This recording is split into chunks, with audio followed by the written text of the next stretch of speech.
Hey guys, let's get more news about Steelers, but first, don't forget to subscribe and leave your like. Tim Benz, everyone refutes that the Steelers called about Trevor Lawrence. Okay, but is it a bad idea? Trevor Lawrence probably isn't coming to Pittsburgh. Quite frankly, no one Thursday said anything to the contrary.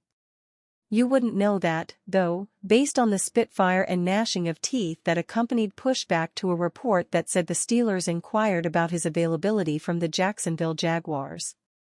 To immediately reiterate, that's all that was said in the first place.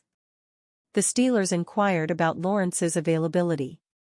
That's it. That's all. Let's establish that.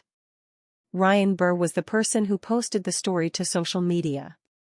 An alum of what is now known as Sportsnet Pittsburgh, Burr, a Baldwin native, lives in Florida and works for the Big Ten Network and PGA Tour Live. So whether it's proven right or wrong, by Saturday, he's going to be caring about Wisconsin versus Purdue. The only professional interest he has in Pittsburgh right now is where his hotel is going to be for the US Open at Oakmont in a few months. I have no idea what theoretical motivation Burr would have to make up this story. I think the only reason it was fed to him, or why he bothered to post it, is that he's from here. However, media members nationally and in Jacksonville and Pittsburgh emphatically dismissed the story. Okay. That's all fine. Just consider a few points. This isn't a case of Jacksonville offering up Lawrence to Pittsburgh. That would certainly require a strong rebuke if the story was bunk. This is the other way around. It's just Pittsburgh reportedly asking Jacksonville about Lawrence. However, as Burr said on our podcast, this situation is akin to the Bears calling the Steelers a few weeks ago about the prospect of trading for Mike Tomlin. The way Art Rooney II himself answered that question when it was posed by KDKA's Bob Pompiani was, it was a short conversation. Chicago did call. The Steelers, predictably, said, thanks, but no thanks. Rooney hung up the phone. Why is it so hard to believe that happened with the Steelers and Jaguars? If I come to find out that Burr was full of baloney and the Steelers didn't call, then I'd be upset. The Steelers kicking the tires on Lawrence makes perfect sense. Jacksonville is going through a coaching/front office regime change, and they have a top 5 draft pick. If Tomlin, Omar Khan or Andy Weidel didn't pick up the phone and at least call Jacksonville to see if they might be interested in moving Lawrence in favor of drafting a QB at number 5, that would be a dereliction of duty. Some of us in this town have awfully short memories.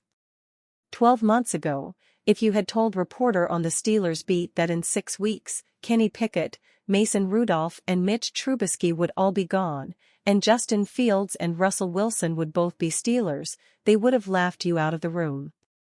The 2024 Philadelphia Eagles are everything the Pittsburgh Steelers wished they were.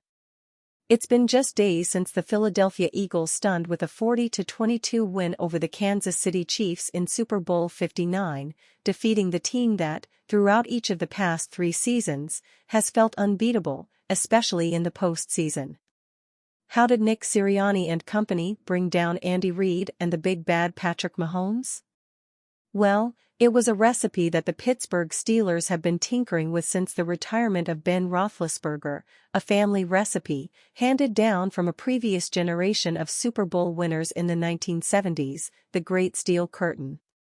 The recipe itself is simple: play possession-down football, be physical, allow the run game to dictate every conversation, and don't turn the ball over. The Eagles checked every one of those boxes. They led the NFL through the regular and postseason with an average time of possession of 32:21, while averaging the second most rushing yards per game, 184.1, and fourth fewest turnovers per game, 0.8. So, why did the Steelers and Eagles have such different outcomes? The devil's in the details. The Steelers have certainly tried to accomplish this brand of football. In 2021, the Steelers drafted running back Najee Harris in the first round, prepared to place their offensive identity straight on his back just as the team was ushered out of the Ben Roethlisberger era. The problem? They didn't have the offensive line to establish an efficient and physical run game. The Steelers have since tried to upgrade up front, but unfortunately building an imposing offensive line takes time. The investment in the trenches did begin soon in GM Omar Khan's regime, drafting developmental OT Broderick Jones and blocking TE Darnell Washington in 2023, followed by 3 OL selections in the first 4 rounds of the 2024 NFL Draft. But still, despite those investments, the coaching didn't seem to be enough to bring the unit up to par. Under OL coach Pat Meyer, the team continued to shuffle different combinations at OT all offseason between veteran Dan Moore Jr., coming off a truly disastrous 2023 campaign, second-year OT Broderick Jones and rookie Troy Fautanu.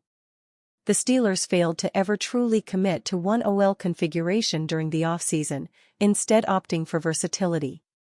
No doubt, that versatility came in handy when injuries began to pile up, but it's difficult to imagine that it didn't come at the cost of the development of their first-round developmental tackle. Finally, there was the investment in the defense. After leading the league in offensive spending in the 2017 season, the Steelers had entirely flipped the script, diverting most of their financial resources to the defense. Soon enough, 2022, defensive stars T.J. Watt, Cameron Hayward, and Minkah Fitzpatrick were leading the roster in salary cap hit, and financial investment on offense took a significant downturn. Steelers' interest in Trevor Lawrence screams exactly what many fans already feel. It wouldn't be an offseason without the usual buzz and rumor swirling around the Pittsburgh Steelers. The latest speculation? Reports surfaced suggesting the Steelers reached out to the Jaguars to inquire about Trevor Lawrence. While the truth of that claim remains uncertain, one thing is clear: Pittsburgh is tired of being stuck in quarterback purgatory in recent years. And quite frankly, so are the fans. They're not exactly thrilled at the prospect of Justin Fields or Russell Wilson returning to the team and being the starter in 2025, and it raises the question of what direction the team should truly take at quarterback moving forward. It was a smart move for Omar Khan to assess a team currently without a GM, with a new head coach, and coming off a rough season. I'm sure he'll be reaching out to other teams to get a sense of how they can make improvements. The top priority should be to strengthen the quarterback room and secure a true starting caliber QB. Last season, they signed Russell Wilson and traded for Justin Fields. Wilson's injury allowed Fields to start 6 games, giving him a full training camp to establish himself as the starter moving forward. While Fields had a respectable 4-2 record, he didn't separate himself enough to be considered the long-term solution. His performance didn't instill the confidence needed for the team to feel fully committed to him as their QB for the future. Then came Russell Wilson, whose play dipped dramatically toward the end of the season. Realistically, neither option feels exciting, but the Steelers have to do everything they can to improve the quarterback position. The most likely and feasible move is bringing back Fields, especially considering the likely cost. He could serve as a decent bridge quarterback, although it's clear he hasn't proven enough to be the long-term answer. A more strategic move could be to reach out to Matthew Stafford, bringing him in as a 2-year starter. This would allow the Steelers to draft a quarterback to learn under Stafford while still competing in the short window they have with their strong defensive core. Another possibility would be to make a run at Sam Darnold or keep an eye on whether a player like Geno Smith gets cut for any reason. At this point, everything should be on the table, but the most realistic and logical option remains bringing back Fields, even though the team clearly isn't fully confident in him. And you, fan? What do you think of Trevor Lawrence's situation? Leave your opinion in the comments.